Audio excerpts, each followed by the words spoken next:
Hello मेरे प्यारे प्यारे लिसनर्स, कैसे हो आप सब? उम्मीद करती हूँ अच्छे ही होंगे। तो आज आप सभी के लिए राज्य इश्क का भाग 2 लेकर आ गई हूँ। तो चलिए शुरू करते हैं। बंद कमरे के सन्नाटे में वे आवाज आन्या के कानों में पिघले हुए शीशे की तरह उतरी।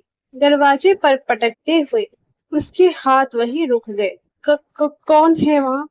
आन्या की आवाज डर के मारे हलक पे ही फंस कर रह गई। उसने हिम्मत जुटाई और धीरे धीरे कदम पीछे लेते हुए दीवार से सट गई।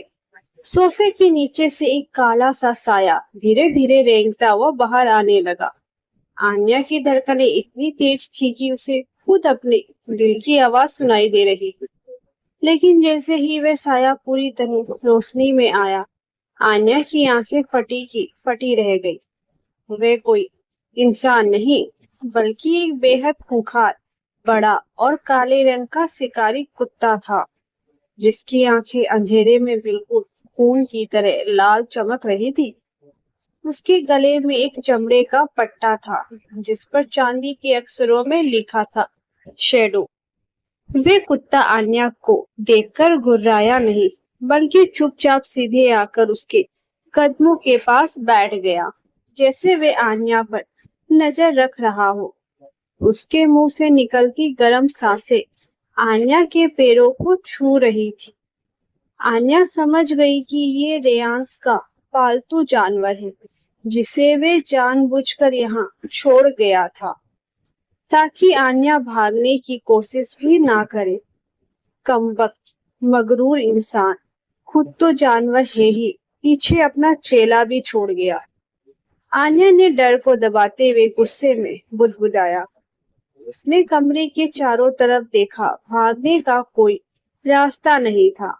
थक हार कर वे उसी सोफे पर बैठ गई। रात धीरे धीरे बीत रही और आन्या की नजरें दीवार पर टंगी मीरा की उस डरावनी तस्वीर पर टिकी थी। सोचते सोचते न जाने कब उसकी आंख लग गई।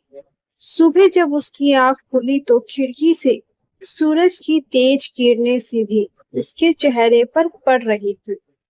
खटाक, दरवाजे का ताला खुलने की आवाज से आन्या हड़बड़ाकर उठ बैठी। दरवाजा धीरे से खुला और कमरे के अंदर धूप की रोशनी को चीरता हुआ रेयांस दाखिल हुआ। आज उसने काले रंग का एक ढीला कुर्ता और पजामा पहन रखा था, जिसमें उसका रूप और भी ज्यादा रहस्यमय और रोबीला लग रहा था। उसके हाथ में एक कांच का गिलास था, जिसमें कोई कड़वा काढ़ा या चाय थी। रेयांस को देखते ही आन्या का गुस्सा 7वें आसमान पर पहुंच गया। वह सोफे से उतरी और सीधे उसके सामने जाकर खड़ी हो गई। तुम्हारी हिम्मत कैसे हुई मुझे रात भर इस जानवर के साथ एक बंद कमरे में रखने की? तुम खुद को समझते क्या हो, रेयांस सिंह राजपूत? आन्या ने धीरे से उसकी छाती पर अपनी उंगली टिकाते हुए चिल्लाकर कहा। रेयांस ने अपनी शांत गहरी आंखों से पहले उसकी उंगली को देखा और फिर आन्या के तमतमाते हुए चेहरे को। उसने बिना कुछ बोले कांच का गिलास पास की टेबल पर रखा और एक झटके में आन्या की उस उंगली को पकड़कर पीछे की तरफ मरोड़ दिया। आह, छोड़ो! आन्या दर्द से करा उठी। रेयांस ने उसे अपनी तरफ इतना करीब खींचा कि आन्या का सीधा हाथ उसके चौड़े सीने से चिपक गया। रेयांस ने उसके चेहरे के पास झुककर बेहद धीमी और खतरनाक आवाज में कहा, पहली बात, शैडो इंसानों से ज्यादा वफादार है। अगर वह चाहता तो रात भर में तुम्हारी सिर्फ हड्डियां बचती। और दूसरी बात, मेरे सामने ये उंगली उठाने की गलती दोबारा मत करना, वरना इसे काटने में मुझे एक पल भी नहीं लगेगा। तुम सिर्फ डराना जानते हो, पर मैं तुम्हारी इस सनक से नहीं डरने वाली। मुझे मेरी बहन चाहिए, बस। आन्या ने अपनी आंखों के आंसू छुपाते हुए दर्द के बावजूद उसकी आंखों में आंखें डाली। दोनों के बीच की ये नोकझोंक अब एक अजीब से जुनून में बदल रही थी। रेयांस की पकड़ में दर्द तो था, पर एक अजीब सा हक भी था। रेयांस ने उसकी उंगली छोड़ी, जिससे आन्या थोड़ा पीछे संभली। रेयांश ने टेबल से हुए गिलास उठाया और आन्या की तरफ बढ़ाते हुए कहा, इसे पियो। मैं तुम्हारी दी हुई किसी चीज को हाथ भी नहीं लगाऊंगी। क्या पता इसमें जहर हो। आन्या ने मुंह फेर लिया। रेयांश के होठों पर एक मुस्कान आई। उसने बिना सोचे खुद उस गिलास से एक घूंट लिया। फिर अचानक आन्या की गर्दन के पीछे अपना मजबूत हाथ डाला और उसे अपनी तरफ खींच लिया। आन्या कुछ समझ पाती इससे पहले रेयांश का चेहरा उसके होठों के बेहद करीब था। अगर जहर होता तो मैं खुद नहीं पीता। सीधे सीधे पी रही हो या फिर मुझे अपने तरीके से तुम्हें पिलाना पड़ेगा। रेयांश की नजरें आन्या की होठों पर टिक गई। उसकी आवाज में एक ऐसा डार्क रोमांस और धमकी थी कि आन्या का दिल जोर से धड़क उठा। वह समझ गई कि ये आदमी जो कहता है वह कर गुजरता है। आन्या ने गुस्से में उसके हाथ से गिलास छीना और एक ही सांस में वह कड़वा काढ़ा पी गई। अब बताओ आगे का क्या प्लान है? तुमने कहा था कि अगर मैं तुम्हारी बात मानूंगी तो मीरा जिंदा मिलेगी। आन्या ने गिलास पटकते हुए कहा। रेयांश ने दीवार पर लगी मीरा की तस्वीर की तरफ देखा और फिर आन्या की तरफ घूमकर कहा, आज रात इस शहर के सबसे पुराने और बदनाम दलदल काली कोठी में एक गुप्त नीलामी होने वाली है। वहां कुछ ऐसा बिकने वाला है जिसका संबंध सीधे मीरा के गायब होने से है। तुम्हें वहां मेरे साथ चलना होगा। कैसी नीलामी? और मैं वहां क्या करूंगी? आन्या ने हैरान होकर पूछा। रेयांश उसके बेहद करीब आया। उसने आन्या के चेहरे को अपनी दोनों हथेलियों में भरा। उसकी ठंडी उंगलियां आन्या के गालों को छू रही थी, जिससे आन्या के पूरे बदन में एक सिहरन दौड़ गई।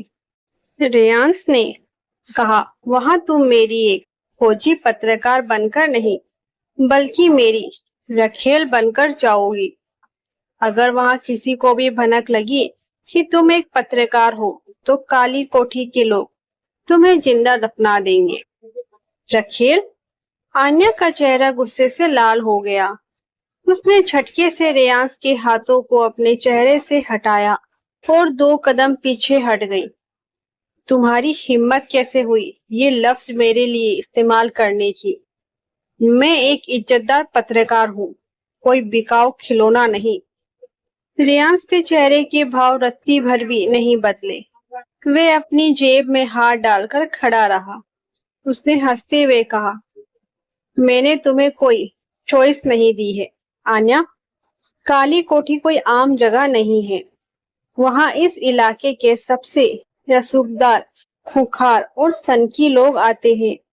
वहां औरतें या तो किसी की मिल्कियत बनकर अंदर जा सकती है या फिर बिकने के लिए। अब तुम चुन लो कि तुम्हें किस हैसियत से अंदर जाना है। आन्या ने अपनी मुट्ठियां भींच ली। उसकी आत्मा इस बात के लिए गवाही नहीं दे रही थी, लेकिन जब उसकी नजर दीवार पर टंगी मीरा की तस्वीर पर पड़ी तो उसका दिल पसीज गया। अपनी बहन की जान बचाने के लिए वे अपनी जान भी दांव पर लगा सकती थी। ठीक है। आन्या ने अपनी आंखें बंद की और एक गहरी सांस लेकर कहा, मैं तैयार हूँ। लेकिन याद रखना रेयांश, अगर तुमने अपनी हद पार करने की कोशिश की तो मैं ये खेल वहीं खत्म कर दूंगी। हद? रेयांश आन्या के बेहद करीब आया, इतना करीब कि उसकी छाती आन्या के जिस्म को छूने लगी। उसने आन्या के कान के पास झुककर कहा, मेरी कोई हद नहीं होती आन्या, और खेल तो अब शुरू हुआ है। रात के 11 बजे थे। राजपूत मेंशन के पिछले दरवाजे पर एक काले रंग की पुरानी विंटेज गाड़ी आकर रुकी। अब आन्या गाड़ी के पास पहुंची तो रेयांश पहले से ही वहां खड़ा था। उसने आन्या को ऊपर से नीचे तक देखा और उसकी आंखों में एक गहरा, तारीफ भरा लेकिन डरावना जुनून उतर आया। आन्या ने रेयांश की दी हुई एक गहरे लाल रंग की सिल्क की साड़ी पहनी थी। बिना किसी गहने और कम मेकअप के भी वे कयामत ढा रही थी। गाड़ी में बैठो, रियांस ने अपनी भारी आवाज में कहा और खुद ड्राइविंग सीट पर बैठ गया। पूरी राह दोनों के बीच एक सन्नाटा पसरा था। गाड़ी शहर की चकाचौंध को पीछे छोड़ते हुए एक घने पथरीले जंगल की तरफ बढ़ रही थी। लगभग आधे घंटे बाद पेड़ों के बीच एक पुरानी विशाल और खंडहर जैसी दिखने वाली हवेली सामने आई, जिसके बाहर कई महंगी गाड़ियां खड़ी थी। यही काली कोठी थी। जैसे ही दोनों गाड़ी से उतरे, रेयांस ने बिना कोई इजाजत लिए आन्या की कमर में अपना हाथ डाला और उसे अपनी तरफ खींच लिया।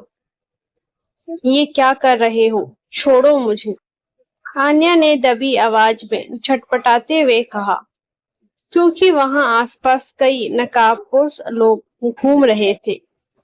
चुप रहो और नाटक करो। रियाज ने उसकी कमर पर अपनी पकड़ और सख्त कर दी, जिससे आन्या का पूरा जिस्म उसके शरीर से सट गया। यहाँ हर एक कोने पर बंदूकधारी खड़े थे।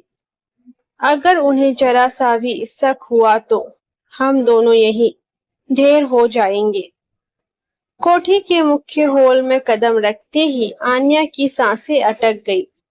हॉल में मध्यम लाल रोशनी थी और वहां मौजूद सभी पुरुषों और महिलाओं ने अपने चेहरे पर काले नकाब पहन रखे थे। वहां का माहौल बेहद डरावना था। हॉल के बीचों बीच एक बड़ा सा स्टेज था, जहां नीलामी होने वाली थी।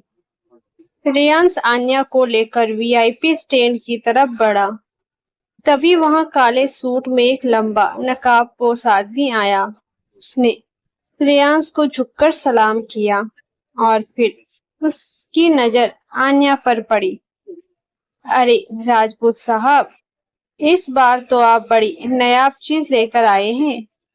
उस आदमी ने गंदी नजरों से आन्या को देखते हुए कहा, क्या ये खूबसूरत हसीना भी आज की नीलामी का हिस्सा है?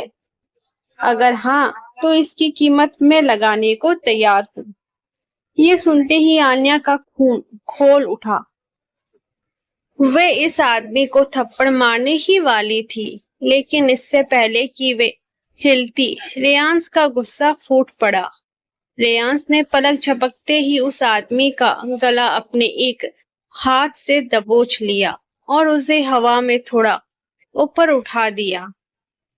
रेयांस की आंखें इस वक्त बिल्कुल लाल हो चुकी थी, जैसे कोई शैतानी जाग गया हो। इसकी तरफ आंख उठाकर देखने की जरूरत भी मत करना। रेयांस की आवाज में इतनी दसहरत थी कि पूरे हॉल का सन्नाटा और गहरा हो गया। ये सिर्फ मेरी है, और जो चीज रेयांस राज सिंह राजपूत की होती है, उसे छूना तो दूर, उसके बारे में सोचना भी मौत को दावत देना है। रेयांस ने उस आदमी को फर्श पर पटक दिया। वे आदमी खांसते हुए पीछे हट गया। आन्या ने रेयांस की तरफ देखा। वे उसके इस रूप को देखकर डर तो रही थी, पर उसके दिल में एक अजीब सा एहसास भी जागा कि ये आदमी भले ही कितना भी डरावना हो, वे उसे किसी और के हाथों का खिलौना नहीं बनने देगा। तभी स्टेज पर एक भारी घंटी बजी। स्टेज की बत्तियां जली और नीलामी करने वाला शख्स माइक पर आया। उसने चिल्लाकर कहा, देवियों और सज्जनों, आज के इस गुप्त नीलामी की सबसे कीमती और रहस्यमयी चीज अब आपके सामने आ रही है। एक ऐसी डायरी जिसमें इस शहर के सबसे बड़े खानदान की तबाही का राज छुपा है। The red diary.